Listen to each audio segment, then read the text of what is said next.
warahmatullahi wabarakatuh. Saya Widya Agustin Yudianto dari Prodi Kewirausahaan Fakultas Ekonomi ingin membahas tentang rangkuman tugas tentang elektronik e-commerce, yaitu pertemuan pertama, definisi dan kerangka kerja e-commerce. Perdagangan adalah pertukaran barang, jasa, dan informasi melalui transaksi antara kedua belah pihak atas dasar persetujuan dari keduanya. Pertukaran barang antara kedua belah pihak sudah dilakukan sejak pada masa sebelum uang ditemukan. Transaksi dilakukan dengan cara tukar-menukar barang atau biasa disebut barter. Perdagangan elektronik atau e-commerce adalah hasil teknologi informasi yang saat ini sedang berkembang dengan begitu cepat terhadap pertukaran barang, jasa, dan melalui sistem elektronik seperti internet, televisi, jaringan komputer lainnya. Namun dapat disimpulkan bahwa e-commerce memiliki karakteristik yang tidak dapat dihilangkan, antara lain transaksi antar dua belah pihak, yaitu pembeli dan penjual, sistem pembeli dan penjual, pertukaran barang, jasa, dan informasi. Sistem elektronik seperti internet, televisi, dan jaringan komputer lainnya pada dasarnya ada 4 jenis relasi dalam dunia bisnis yang biasa dijalin oleh sebuah perusahaan, yaitu 1. Relasi dengan pemasok, yaitu supplier, relasi dengan distributor, relasi dengan rekan, yaitu partner, dan yang keempat, relasi dengan konsumen, yaitu customer.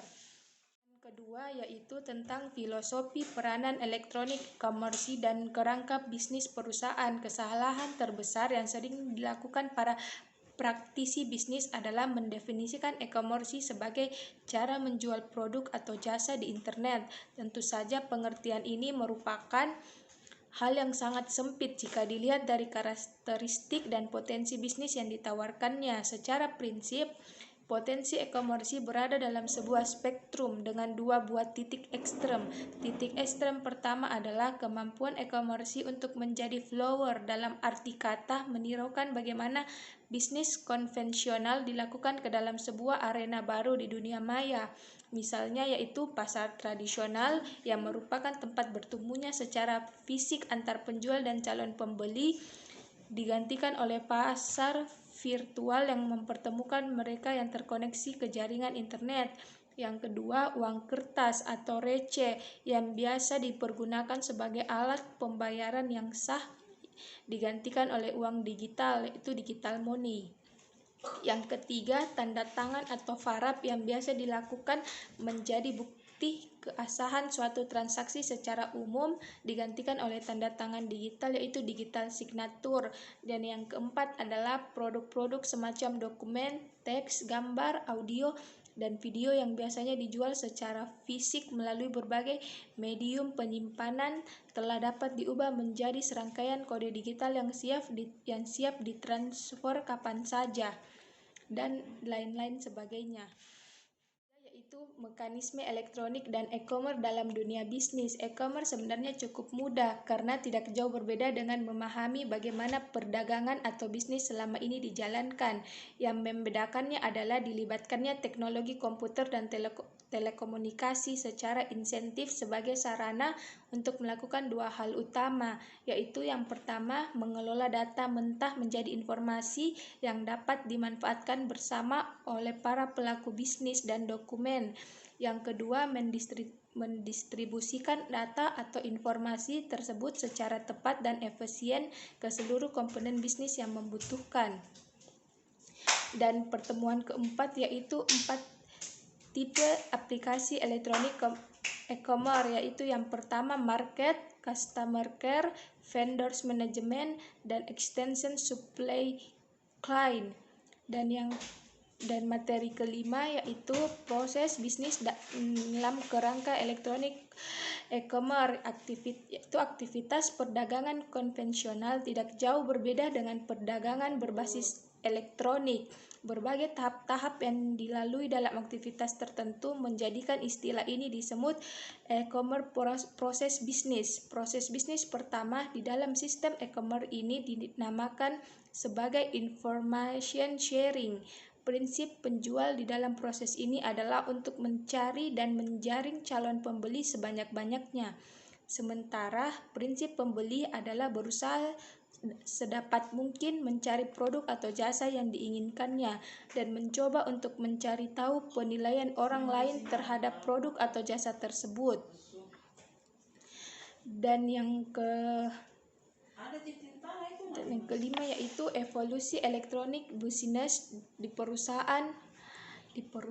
Secara alami, perusahaan konvensional yang berniat untuk mengimplementasikan e-business biasanya akan melalui tahap evaluasi. Perubahan secara perlahan-lahan merupakan suatu kewajaran karena selain manajemen tidak mau mengambil risiko besar, biasanya yang bersangkutan masih ingin melihat seberapa fleksibel medium internet dimanfaatkan untuk meningkatkan kerja bisnisnya. Yaitu tahap-tahapnya antara lain Bouchware, Customer Interactivity, Interaction Enable, on Relation, dan Community of Interest. Dan materi yang terakhir adalah masih ingin melihat seberapa fleksibel medium internet dimanfaatkan untuk meningkatkan kerja bisnisnya.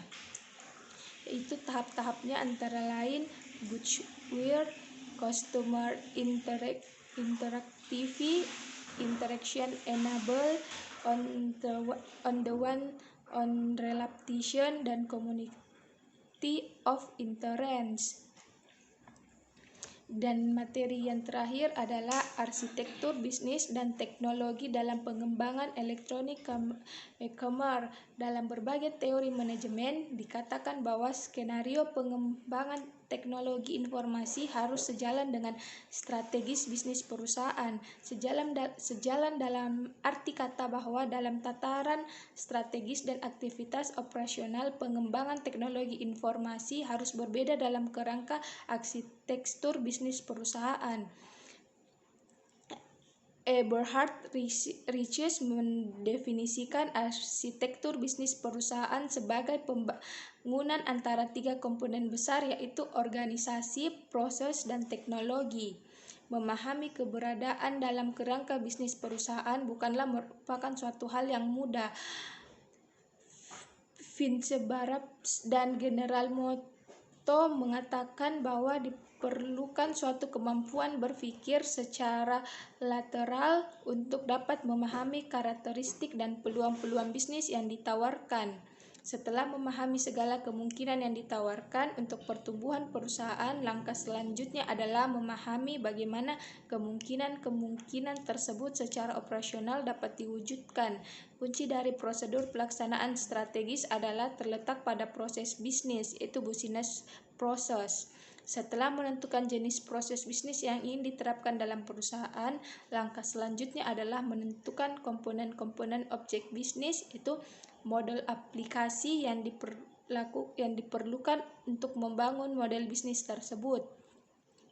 Pada akhirnya, pendekatan pengembangan sistem yang adaptif dengan perubahan, yaitu dengan menggunakan paradigma komponen bisnis objek, hanya dapat dilakukan jika perusahaan memiliki infrastruktur teknologi informasi yang sesuai dengan sifat-sifat pengembangan komponen-komponen objek bisnis tersebut. Dengan kata lain, perusahaan harus memiliki desain cetak biru pengembangan teknologi informasi, yaitu data, proses, dan teknologi yang menekankan pada implementasi sistem berbasis objek.